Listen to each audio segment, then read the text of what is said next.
Hey guys, welcome back to my channel. It's your girl Tash, and today I'll be doing brown stew ribs. Alright, so let's get right into this video. So you see my ribs soaking. I washed it in vinegar and lemon juice, and I'm gonna show you the seasonings that I incorporate, such as garlic. I had thyme, onion, garlic powder, black pepper, paprika. I had a little stew seasoning. I had barbecue sauce, ketchup. It's not in this clip, but I did.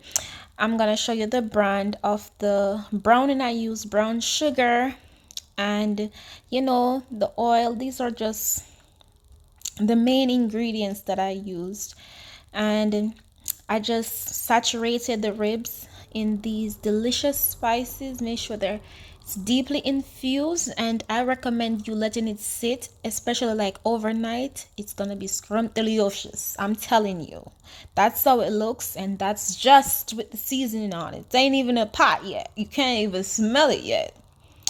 I mean, the seasoning did have a beautiful aroma, I must say.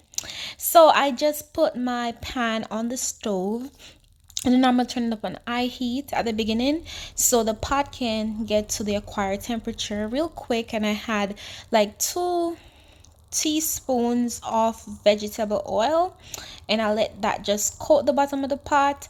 And then I had like a tablespoon of brown sugar and caramelize that down in the pot so I can get all that rich flavor marinating in that pot. I'm telling you, the aroma was a delightful.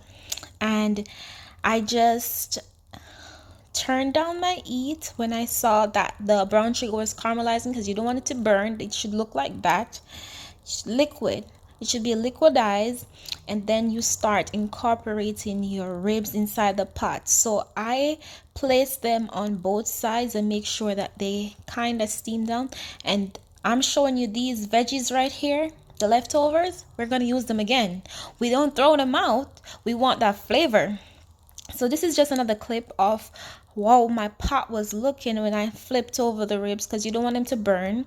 And I did cover it with a lid so the pot can just infuse with the flavor and aroma inside. And I forgot my scotch bonnet pepper. Which Jamaican person forget the pepper?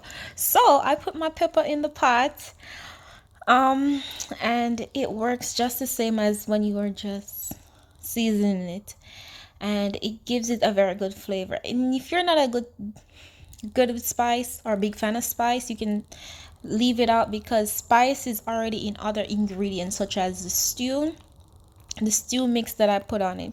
And that's just how I'm showing you how the ribs spring its own water. However, I did incorporate a little water to help it cook a little bit faster and not stick, because the sugar in the pot can, when it's reduced, can burn, and you don't want that.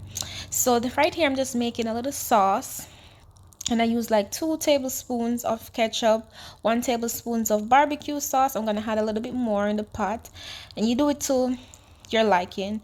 And I'm gonna add just a pinch of browning, and you see how powerful it is. It took over the entire sauce. Okay, she's a star.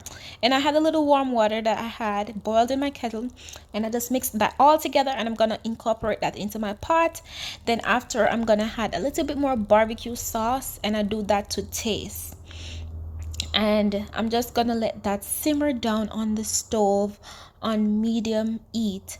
And if you want to put it up a little bit higher, you can, but just make sure that you pay close attention, because we're dealing with the sweeter juices incorporated into the meal, so you don't really want to let that burn.